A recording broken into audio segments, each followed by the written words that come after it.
Abra sua Bíblia no livro de Mateus, capítulo 6.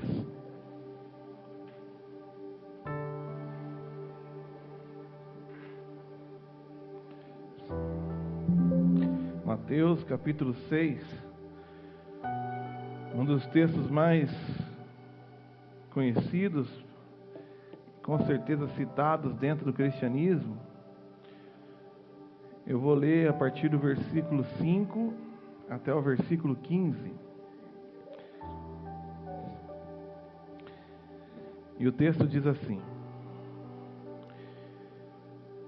E quando orardes, não sereis como os hipócritas, porque gostam de orar em pé, nas sinagogas e nos cantos das praças, para serem vistos dos homens. Em verdade vos digo que estes já receberam a recompensa. Tu, porém, quando orares, entra no teu quarto e, fechada a porta, orarás a teu Pai, que está em secreto, e teu Pai, que vem em secreto, te recompensará. 7. E orando, não usem vãs repetições como os gentios, porque eles pensam que por muito falar serão ouvidos. Não sejam, portanto, como eles, porque o Pai de vocês sabe o que vocês precisam antes mesmo de lhe pedirem. Portanto, orem assim: Pai nosso que estás nos céus, santificado seja o teu nome. Venha o teu reino. Seja feita a tua vontade, assim na terra como no céu. O pão nosso de cada dia nos dá hoje. E perdoa-nos as nossas dívidas, assim como nós também perdoamos aos nossos devedores. E não nos deixes cair em tentação, mas livra-nos do mal. Pois teu é o reino, o poder e a glória para sempre. Amém.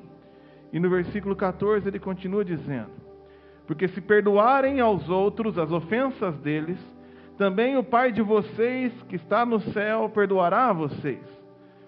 Se, porém, não perdoarem aos outros as ofensas deles, também o Pai de vocês não perdoará a ofensa de vocês.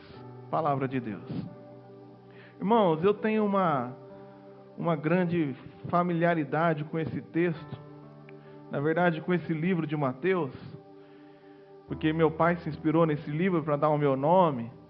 Então, desde quando eu tinha 6, 7 anos de idade, eu achava na minha cabeça que a minha obrigação, como um filho de Deus que se chama Mateus, é conhecer o livro de Mateus. Então, todo dia eu tentava ler o livro, decorava, e toda vez que eu começava a ler a Bíblia, eu começava pelo livro de Mateus, e mesmo que eu não terminava a Bíblia, eu lia o Evangelho que tinha o meu nome. Então, esse é um texto, irmãos, que eu com certeza posso afirmar que eu li mais de 100 vezes. E o capítulo 6, ele é um capítulo que talvez mais marcou a minha vida. Nesse capítulo tem grandes ensinamentos, ele está no meio do Sermão do Monte. Nesse sermão que Jesus preparou de maneira tão especial, e já no finalzinho dele, ele começa a falar a respeito dos cuidados da vida. Nós tivemos uma vida assim, questão financeira bastante atribulada, e desde quando a gente aceitou viver no ministério, depois de casado, até hoje nós temos a vida pela fé, podemos dizer assim. E o final desse capítulo, ele fala: não cuideis com aquilo que você há de comer, ou aquilo que você há de beber, ou aquilo que você há de vestir. Deus vai cuidar de tudo isso. E o último versículo do capítulo 6 é um mantra dentro da nossa casa, que eu ouvi meu pai falando desde pequeno, e depois que eu casei eu continuei usando. Quando ele fala: basta cada dia o seu próprio mal. Basta cada dia o seu próprio mal. Quando a gente casou, a Renata muito preocupada com as contas, e a gente não tinha muito dinheiro, eu chegava para ela e ela preocupada: mas semana que vem a gente tem que pagar uma conta, o aluguel, a gente não tem o dinheiro ainda. E eu falava para ela assim: amanhã está muito longe, semana que vem está muito longe. Basta cada dia o seu próprio mal. O nosso Pai está cuidando da gente. Mas eu posso afirmar para vocês, irmãos, que nenhum texto marcou mais a minha vida, foi mais transformador do que essa passagem a respeito da oração. Uma oração que é muitas vezes negligenciada, uma oração que é desprezada, uma oração que já virou reza, que já virou mantra. Uma vez meu pai foi chamado para ministrar num lugar público e tinha autoridades do Paraná e do Estado, muitos políticos, representantes de outras religiões, e pediram para o meu pai abençoar a reunião. E ele sentiu de Deus, em vez de fazer uma oração improvisada, ele orou a oração do Pai Nosso. E numa segunda reunião de pastores, um pastor pegou o microfone e falou assim: é impressionante como alguns pastores não aproveitam certas oportunidades. Fui numa reunião política, pública, e um pastor que está aqui no nosso meio, com a grande oportunidade de fazer uma oração eloquente, foi lá, pegou o microfone e fez a oraçãozinha do Pai Nosso. A oraçãozinha do Pai Nosso. A oração que quando os discípulos foram até o Mestre, o Rei dos Reis, o Deus encarnado, e perguntaram: ensina-nos a orar. Jesus ensinou esta oração. Essa oração que já virou praticamente um mantra. Nós estamos aqui com o Vitor Hugo, jogador do Londrina, nosso camisa 10. A mãe dele não deixa ele jogar no nosso time aqui da igreja. Amanhã nós temos um jogo contra a Bola de Neve. Mas vai perder, você não vai jogar. O Kaique marca jogo, só tem gordo nessa igreja. E eu lembro quando eu jogava bola, e com certeza é costume deles até hoje, se reúne, o que o jogador faz? Se reúne numa roda e começa a dizer: Pai nosso que sai do céu, santificado seja o vosso nome, venha a nós o vosso reino, seja feita a tua vontade, aqui na terra como no céu, por nós, virou um grito de guerra, virou um mantra, virou uma reza. Mas o que eu quero trazer para vocês é que aqui não tem uma reza, não tem um mantra, não tem uma oraçãozinha. Aqui tem um ensino mais profundo que se encontra nas Escrituras a respeito do maior privilégio que existe nessa vida, que é se comunicar diretamente com Deus, o Criador dos céus e da terra.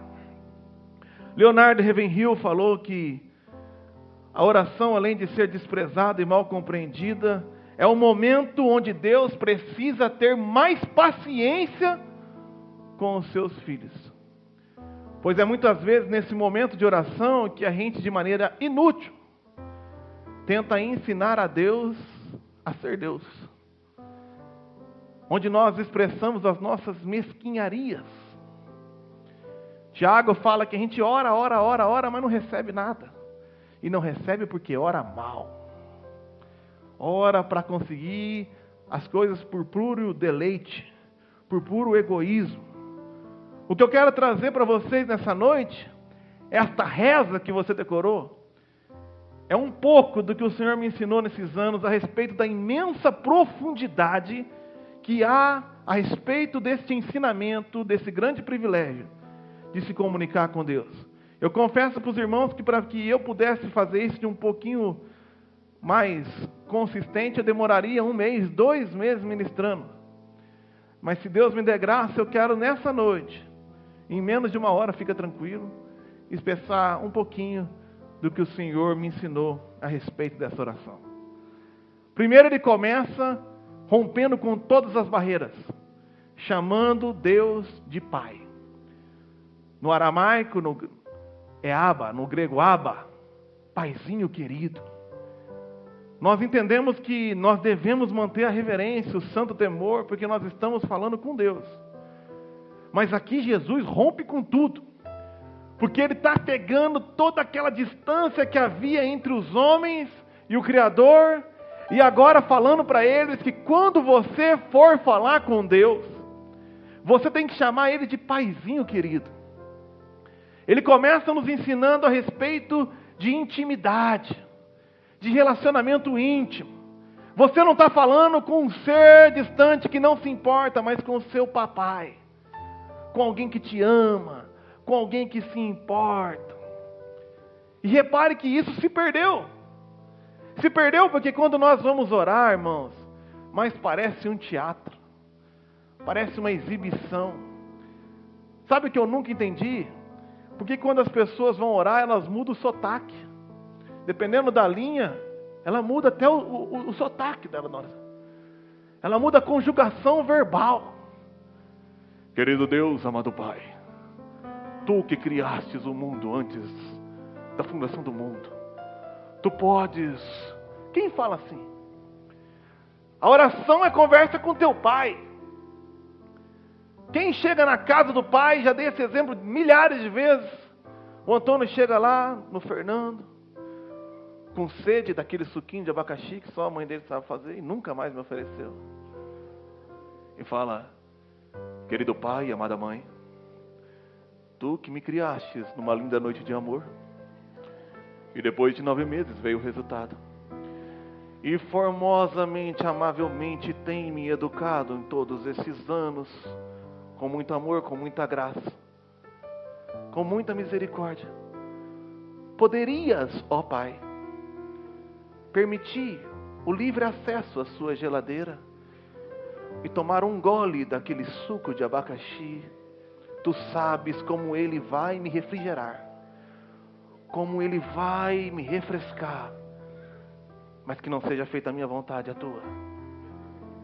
Apenas um copo de abacaxi, te peço, em nome de a mim mesmo, amém. Parece ridículo, mas a gente vai orar e faz um teatro, faz uma exibição.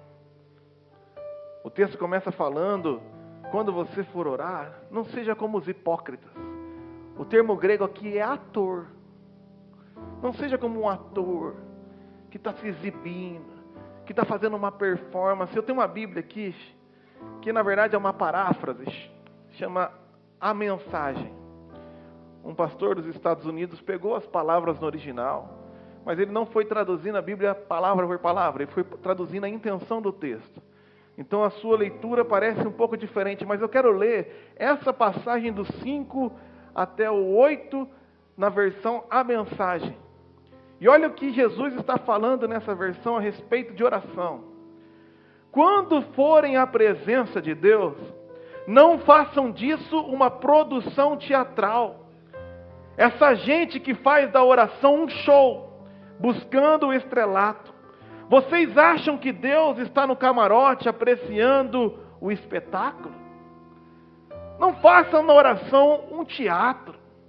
Você está falando com o seu Pai. Converse com temor e reverência, mas sinceramente, sem máscara, sem interpretação, porque antes de você abrir a boca, Deus já sabe o que você está pedindo.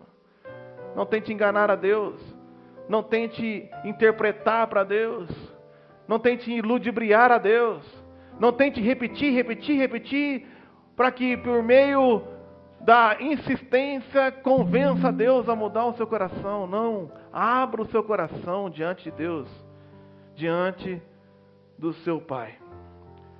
Mas sabe o que mais me marcou nessa interpretação?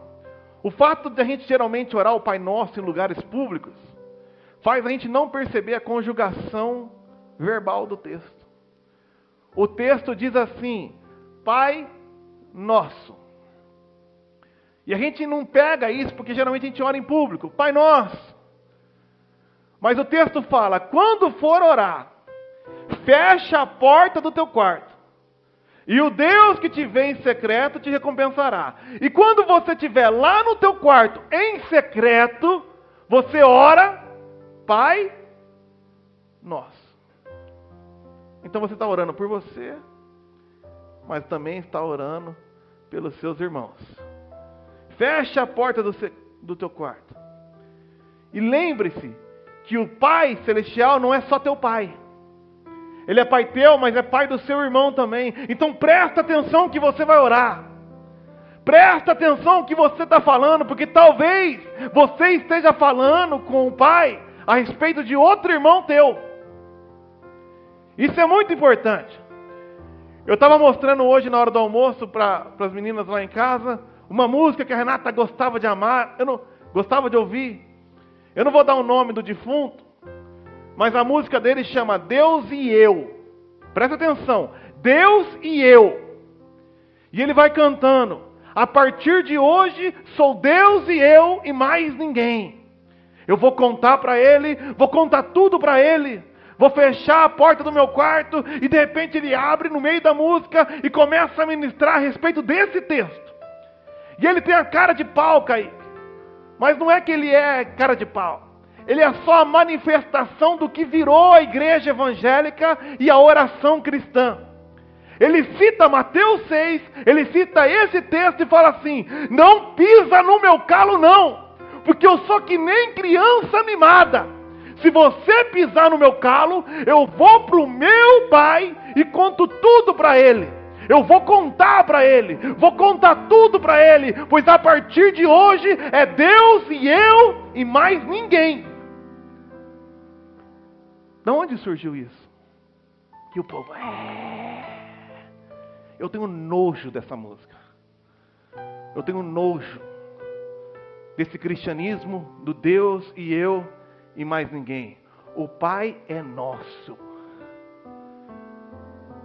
Pai nosso, que está nos céus, que está acima dessa mesquinharia, que está acima dessa miséria, desse desespero, dessas angústias por causa de poder humano, por causa de ambição e desejo humano, que não está nem aí.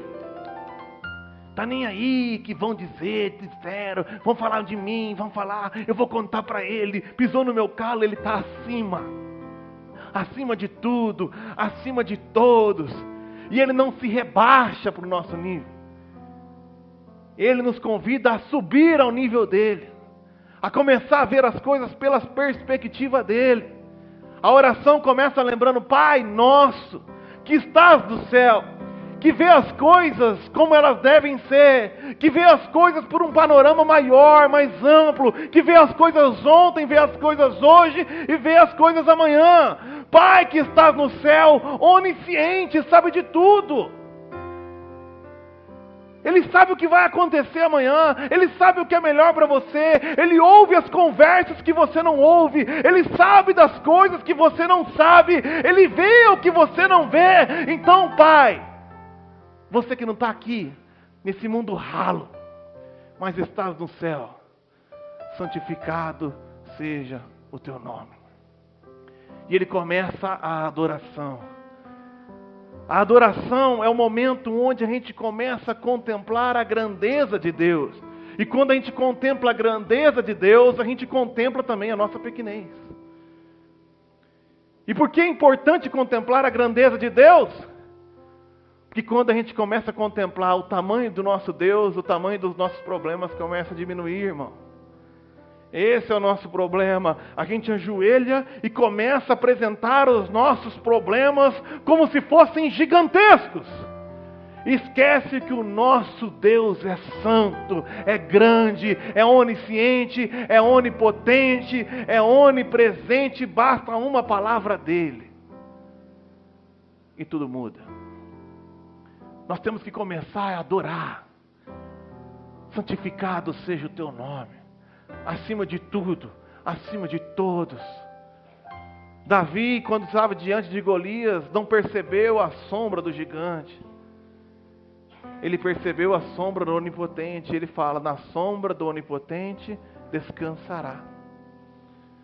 Porque a gente vê as coisas aqui, imagina, não tem como, não tem solução, amanhã não tem solução, eu tenho que fazer alguma coisa, esse problema é intransponível, essa situação não tem como mudar, eu olho para os lados e não vejo socorro, eleva os meus olhos. Pensai nas coisas lá do alto, buscai as coisas lá do alto, onde Cristo vive, porque quando você começa a ver as coisas da perspectiva de Deus, as coisas vão diminuindo. Já viu foto de satélite? Vai distanciando, de repente a cidade que era tão grande fica tão pequena, o estado que era tão grande fica tão pequena, e quando você percebe, nós somos um planetinha minúsculo, num sistema solar ridículo, numa galáxia minúscula, e o Sol que é tão grande, é minúsculo perto de pequenas estrelas que tem ao nosso redor. Imagina o tamanho do nosso Deus que tem tudo isso na palma de suas mãos. Quando você vê as coisas lá de cima, o teu problema diminui. Então nós começamos: santificado seja o teu nome. E aí começa a pedir. Mas você sabe o que eu peço? Venha o teu reino. Justiça, paz, alegria. Você começa a pedir para Deus reinar, não apenas sobre o mundo, sobre a cidade. É muito fácil a gente pedir para Deus reinar sobre o Brasil. Por isso a igreja evangélica fica tão empolgada para colocar um presidente. Eu também votei no presidente. Mas o que vai governar o Brasil não pode ser um homem. É mais fácil votar num cara e esse cara vai resolver nossos problemas. Não, sabe qual que é o problema do Brasil? É que Deus não governa o seu povo. O problema do Brasil é que nós temos 35% de evangélicos que tem Jesus como Salvador, mas não tem Jesus como Rei e Senhor. Que acordam de manhã e fazem o que querem. Que, como Eva, analisam o que Deus fala e procuram dar valor ao que Deus falou que não tem valor. Refletem sobre o que Deus disse. Deus falou assim: se comer daquela planta, morrerá. Mas ela, talvez não é assim, não é bem assim, talvez não morra. Talvez. Então não tem como Senhor. Um servo ouve o que o Senhor diz e faz. Lava o prato, está lavado. Não toque, eu não toco. Fale assim, está falado, perdoe, eu perdoo. Abre mão disso, eu abro. Então essa oração, antes de você pedir qualquer coisa, começa a clamar: Senhor, venha o teu reino sobre mim, governe. Governe, você quer dica? Governe o que eu vejo. Governe a minha mão nesse celular, Senhor.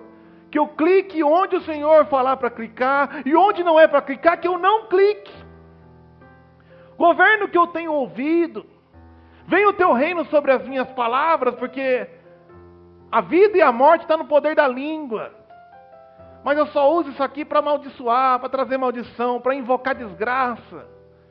Usa a minha boca para te louvar, para agradecer em vez de murmurar. Governe sobre as minhas palavras, governe sobre o que eu ouço, governe sobre o que eu vejo, governe sobre o que eu faço com as minhas mãos.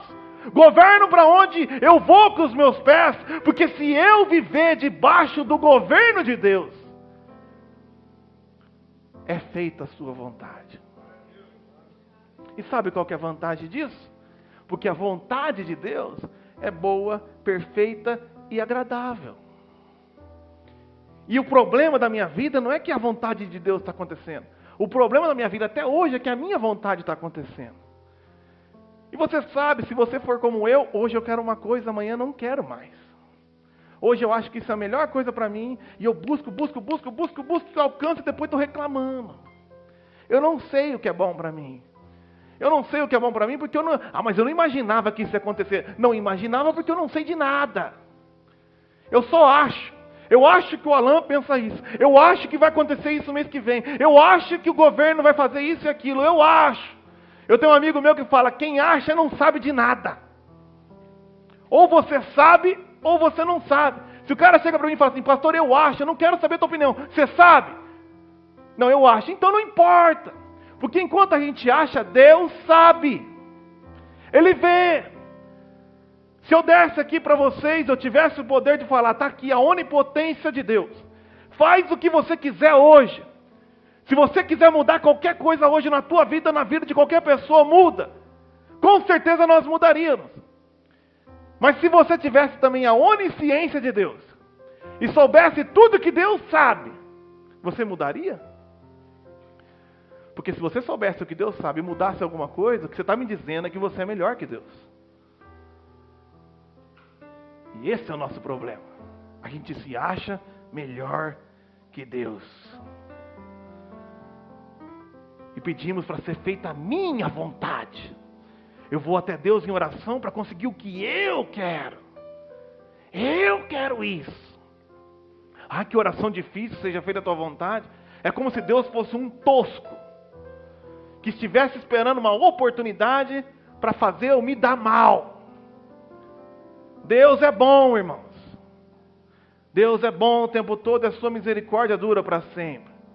Se Ele tem alguma coisa para mim, essa coisa é perfeita.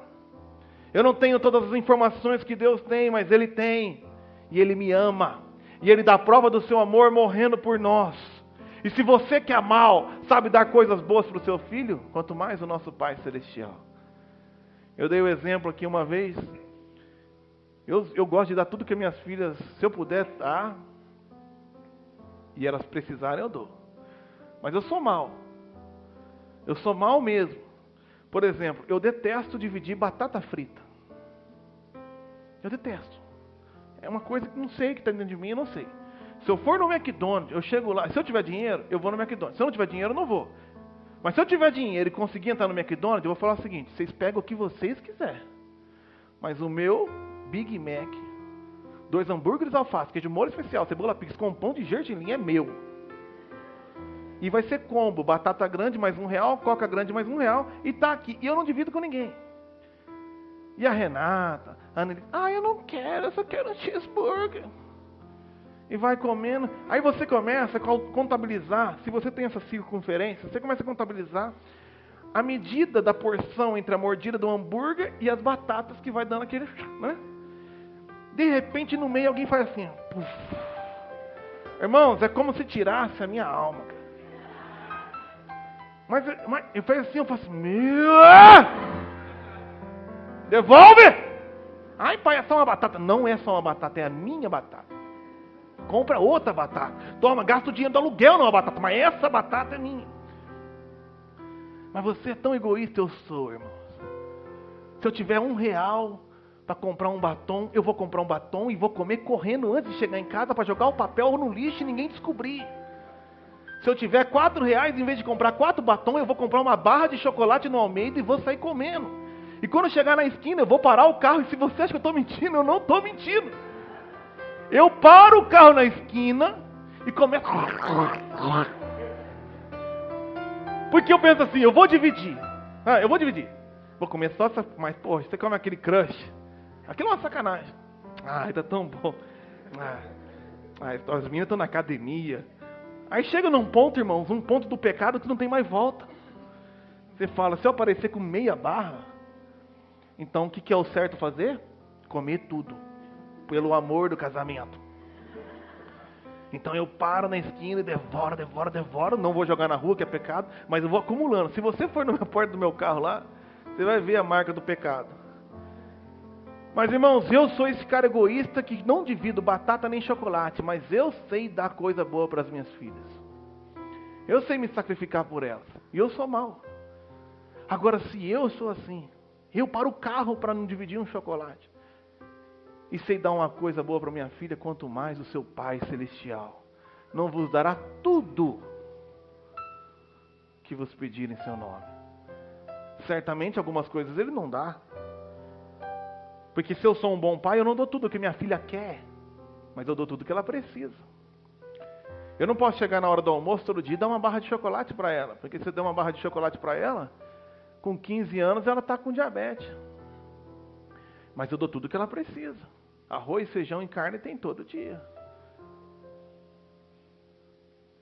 Nem carne assim, às vezes ovo, né? Porque às vezes os irmãos chamam para no aniversário aí. A Patrícia chamou para o aniversário, gastou R$300, irmão. Aí ficou estamos um mês aí no ovo, mas... Proteína, vamos mudar a frase. Arroz, feijão e proteína tem. Tudo o que precisa. Deus suprirá todas as vossas necessidades. Às vezes não é todas as suas vontades. Se Deus me desse tudo que eu queria, irmão, uma hora dessa eu estava no abismo. Graças a Deus, porque Ele é meu Pai, sabe o que é melhor para mim. Às vezes Ele fala sim, às vezes Ele fala não, às vezes Ele só fala espera. Mas o meu Deus é um bom Pai e sabe o que é bom para mim. Então nessa oração eu oro, me dê o pão de cada dia, Deus. O que eu preciso para hoje? Física, emocional e espiritualmente. Me dê o pão de hoje. Basta amanhã, irmãos. Para que eu vou dormir preocupado com amanhã? Eu tenho o que comer hoje? Glória a Deus. Eu não estou pelado hoje? Glória a Deus. Eu tenho onde dormir hoje? Amém. E amanhã eu acordo e me dê o pão de hoje também. Mas não apenas as coisas físicas, mas as necessidades espirituais. O Senhor sabe o que eu preciso. O Senhor sabe do que precisa alimentar a minha alma. O Senhor sabe que de cada mazela e dor, perdão, cura, me dê o pão que eu preciso hoje. Mas lembra que eu falei da conjugação do verbo? Se você reparar, venha a nós o teu reino. Seja feita a tua vontade. O pão, nosso.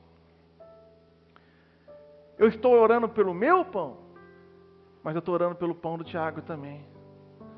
Como eu posso ficar satisfeito? É Deus e eu e mais ninguém. Tendo eu um pão e sabendo que o irmão do meu lado não tem o que comer.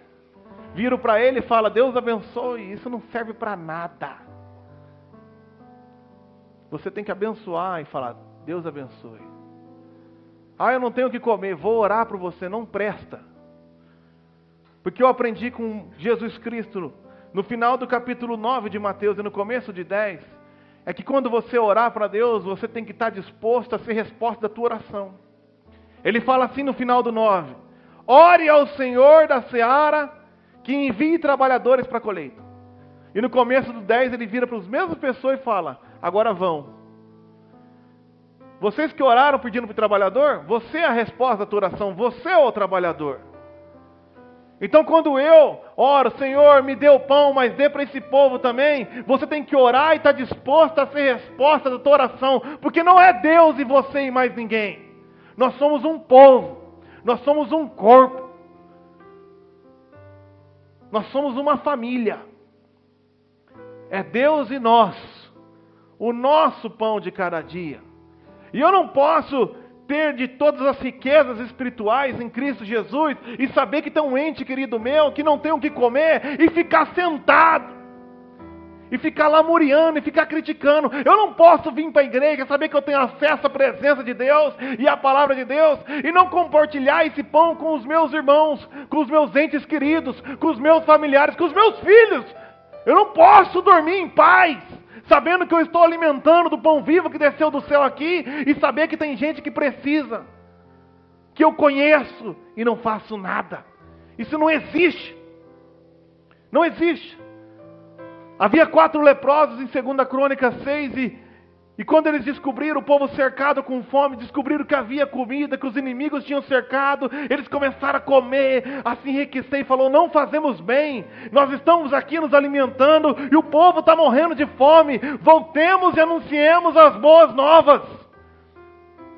Mas hoje, irmão, a partir de hoje, é Deus e eu, e mais ninguém, que se exploda. Então eu vou orar, lembro de Jonas, um livro que termina com uma pergunta. O livro de Jonas termina com uma indignação. Deus chega para o cara e fala, vai pregar o evangelho para Nínive.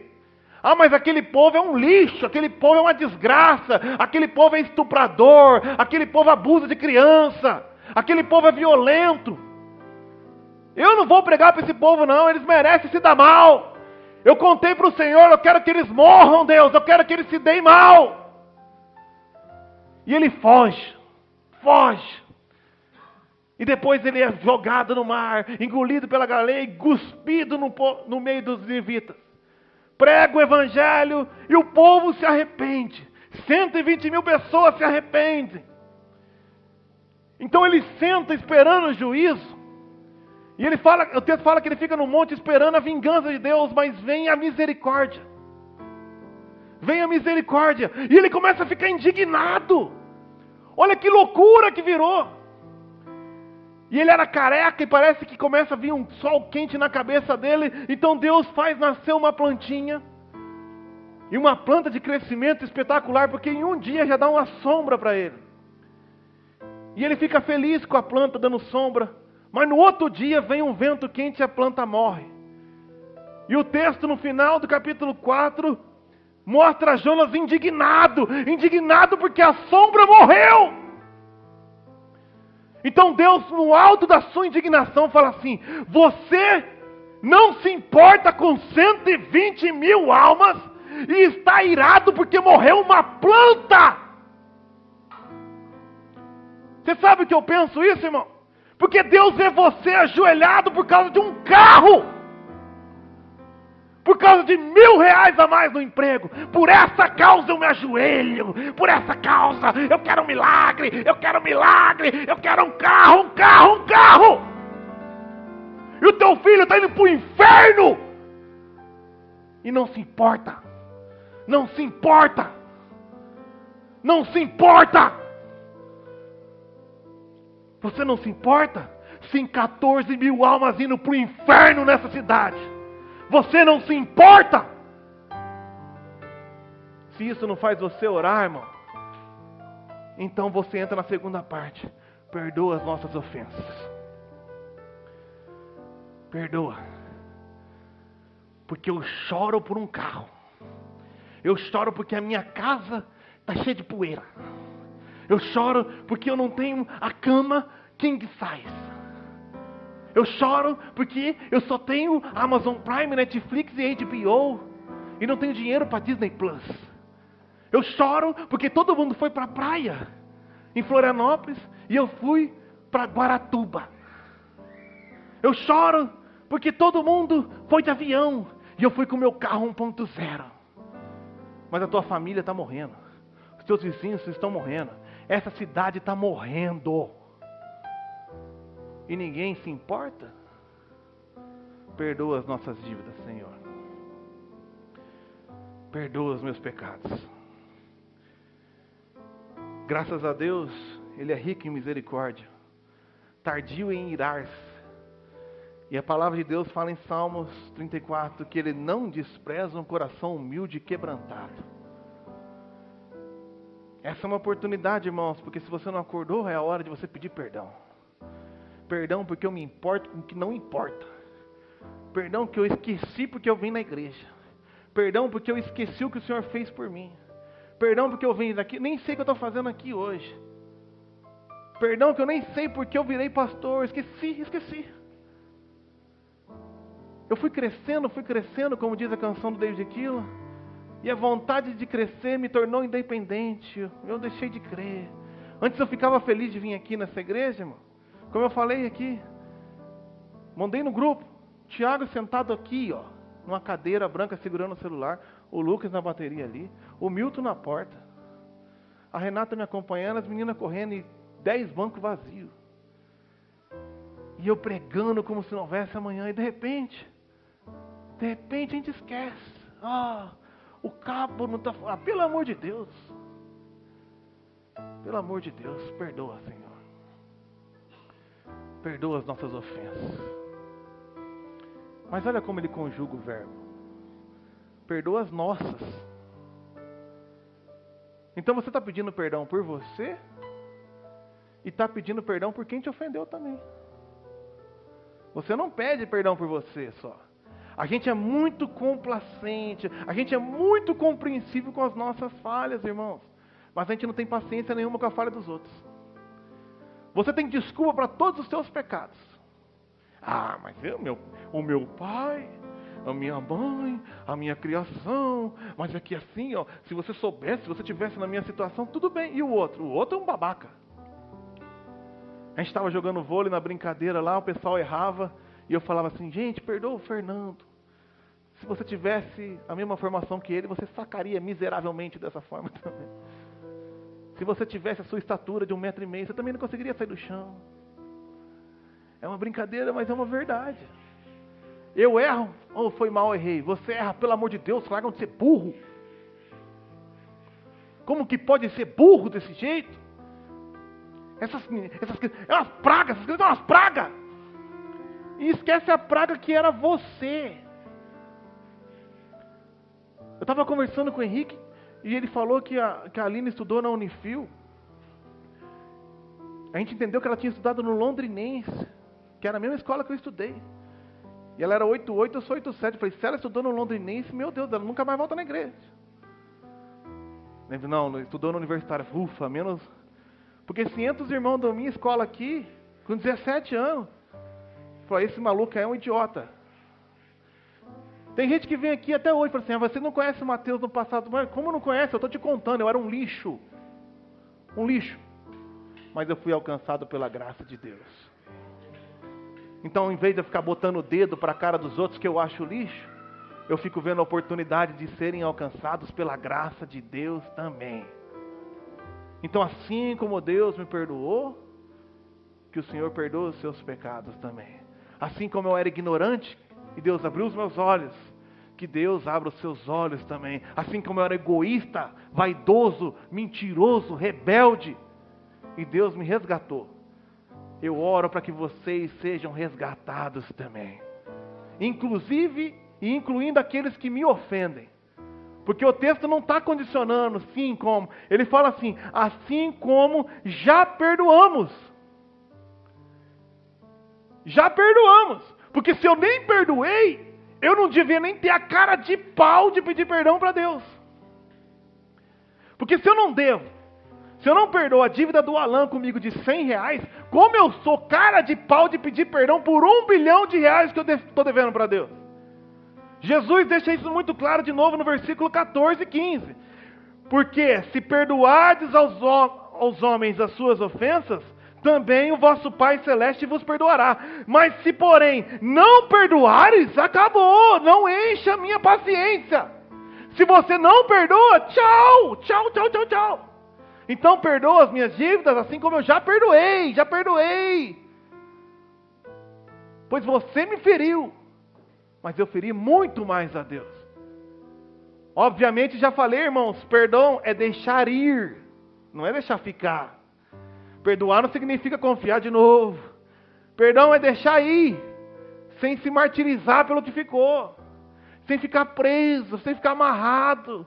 Pois quem não perdoa fica escravizado do passado, nos verdugos da vida.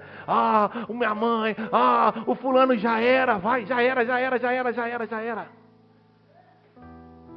Olha para você. Olha para quando você ofende a Deus. E olha como Ele te amou. Então perdoa as nossas dívidas, ó Pai. Assim como nós perdoamos aqueles que já nos têm ofendido. Mas eu não quero só o perdão. Sabe, quando alguém me machuca, dói. Eu sou um lixo, mas quando alguém fala que eu sou um lixo, dói. Eu fiz um monte de coisa errada, mas quando as pessoas usam o que eu fiz de errado para tentar me trazer problema hoje, isso me dói. Mas eu fiz.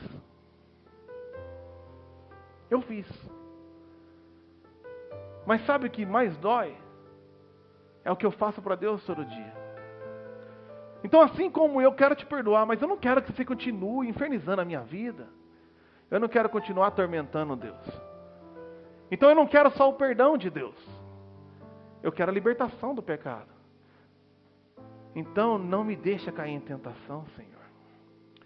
Não me deixa cair em tentação. Eu sei que o Senhor vai me perdoar, mas isso te machuca. Isso te ofende. Isso destrói a minha casa. Isso destrói meu casamento. Isso acaba com as minhas finanças. Isso acaba com minha emoção. Isso acaba com meu corpo. Isso acaba com meu cérebro. Não me deixa cair em tentação. Me mantenha. Purifica-me, Senhor. Santifica-me. O Senhor sabe que eu sou fraco. O Senhor sabe que eu terei desafios. O Senhor sabe que a minha natureza pecaminosa tem fome de coisas que não agradam ao Senhor. Então, santifica-me, Senhor, na Tua palavra. Me mantenha firme, me mantenha puro nesse dia, em nome de Jesus. Pois eu não quero mais ofender o Senhor. Eu não quero mais ofender a minha esposa. Eu não quero mais ofender os meus filhos. Eu não quero mais ofender os teus filhos, os meus irmãos. Porque eu sou grosso, depois eu peço perdão, mas é tão difícil para eles conviver com um babaca grosso como eu. Então muda a minha personalidade, transforma-me a tua imagem, não me deixa cair na tentação de voltar a ser um arrogante, orgulhoso, que vai pedir perdão amanhã. Eu quero mais do que o teu perdão. Eu quero parecer contigo. Eu quero ser a tua imagem. Então livra-me do mal.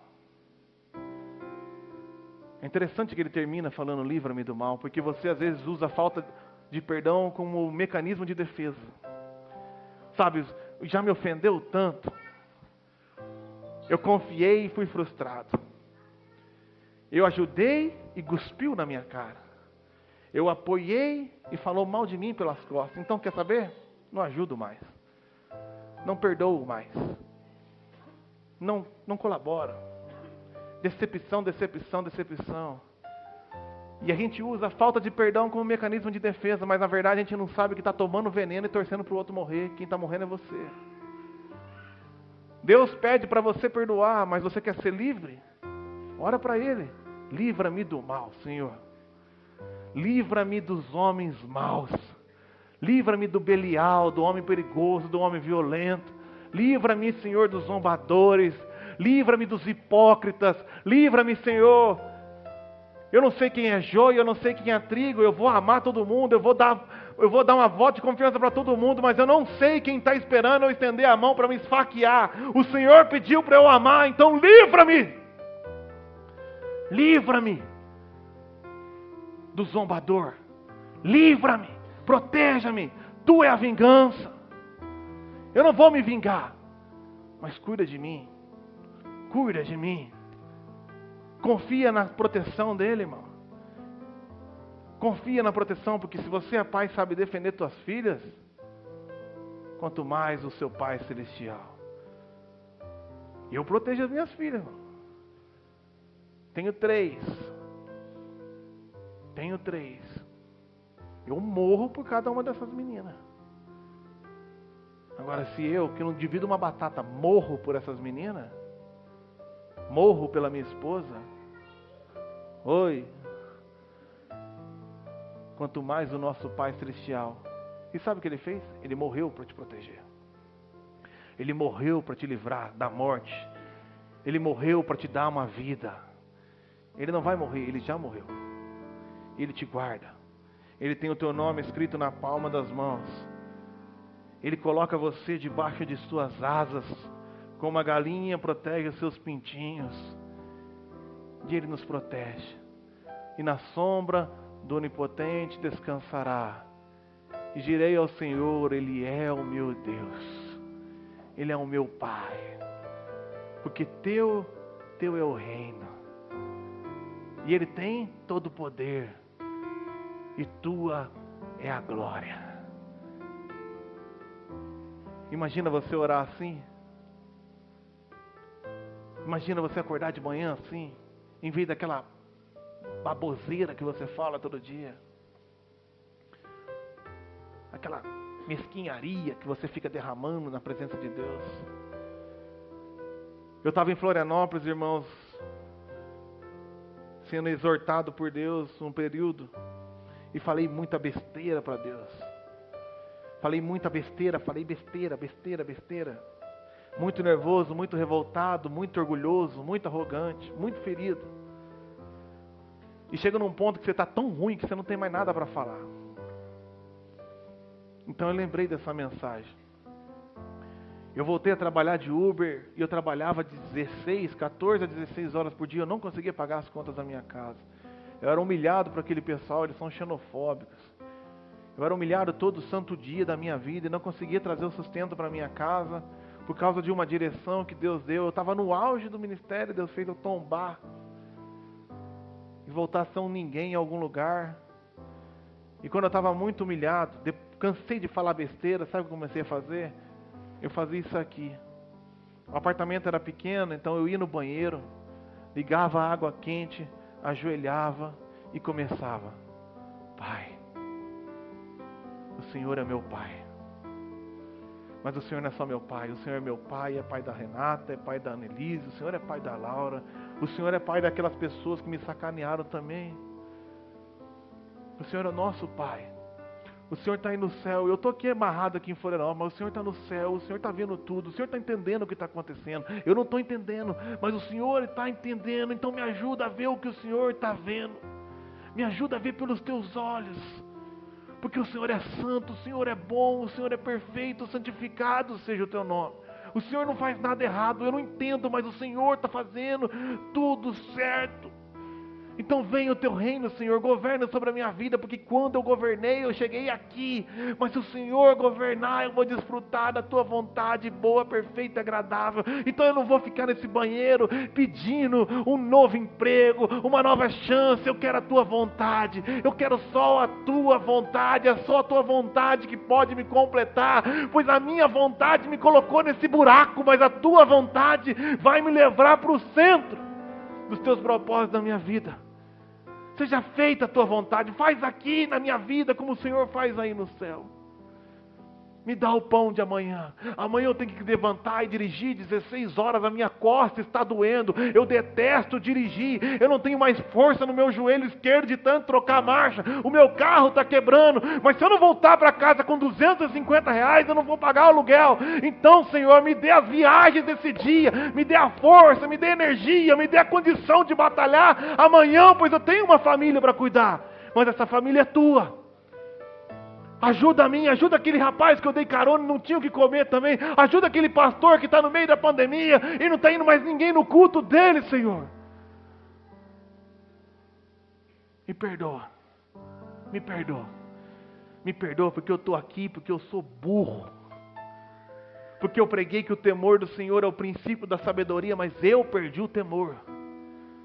Eu perdi, eu me acostumei. Eu confundi intimidade com familiaridade. Eu cuspi nas coisas santas e eu estou me dando mal e eu mereço. Mas não perdoa só eu, não. Perdoa aquela cambada de abençoado que me botou nesse buraco. Perdoa eles também. Governa sobre a minha vida. Que eu fale o que você fale. E um dia eu estava ouvindo uma música da Bethel Church. Where you go, I go. Where you pray, I pray. Where you say, I say. Onde o Senhor for, eu vou. O que o Senhor orar, eu oro. O que o Senhor falar, eu falo. E eu falando, perdoa aquele pessoal, porque a raiva primeiro foi contra eles, depois a raiva é contra mim. E Deus falou, você ora o que eu oro? Eu oro. Você fala o que eu falo, então fala. Então liga para cada um daquelas pessoas que te humilharam, que caluniaram, que mentiram contra você. E continua mentindo. Liga para eles e fala assim, me perdoa. O quê? Você não ora o que eu oro? Você não fala o que eu falo? Peça perdão. Porque se você se parecesse comigo, você não estava nessa situação, mas você não quis se parecer comigo. Você gostava de ser você. Então eu não estava mais liberando o perdão. Eu estava pedindo perdão. Perdoa, Senhor. Me perdoa. E não me deixa cair na tentação de voltar a fazer a mesma besteira. Nunca mais na minha vida. Mas também me livra do mal. Porque a partir de hoje, o Teu é o reino. Teu é o poder, Tua glória. A partir de hoje não é Deus e eu e mais ninguém. A partir de hoje é o nosso Pai Celestial. Teu é o poder, Teu é o reino, Tua é a glória. Então Deus nos colocou aqui, irmãos, com essa oportunidade. Com esta oportunidade. Porque pelo reino dEle nos colocou aqui, pela vontade dEle nos colocou aqui. E pelo poder dEle nos colocou aqui. E sendo governados por Ele, pelo poder dEle, para a glória dEle, nós estamos aqui há 2 anos. E a cada domingo que passa não cabe mais as pessoas nesse lugar. Eu já passei por isso, irmãos. Eu já passei por isso em Londrina. Mas dessa vez é diferente. Porque dessa vez eu não vou cair na mesma besteira. Nessa vez é para a glória de Deus. E aquela vez foi para calar a boca dos outros. Foi para provar que eu podia. Foi para falar que eu sabia. E essa besteira eu não caio mais. Eu não volto mais para aquele lugar. Que Deus me livre da tentação de voltar a ser o que eu era. Dessa vez, irmão, é porque tem 14 mil pessoas que ainda não conhecem Jesus. E nós vamos sair daqui. Nós vamos para um lugar maior. E quando a gente mudar para um lugar maior, eu vou botar assim, isso é só o começo, porque aquele lugar maior não é o fim, é o começo. E nós vamos alcançar essa cidade para Jesus. Pois esse pão não é meu, esse pão é nosso. Esse pão é de toda essa cidade. Esta cidade, na primeira mensagem eu preguei, que aqui nessa cidade as pessoas têm uma bela vista do paraíso.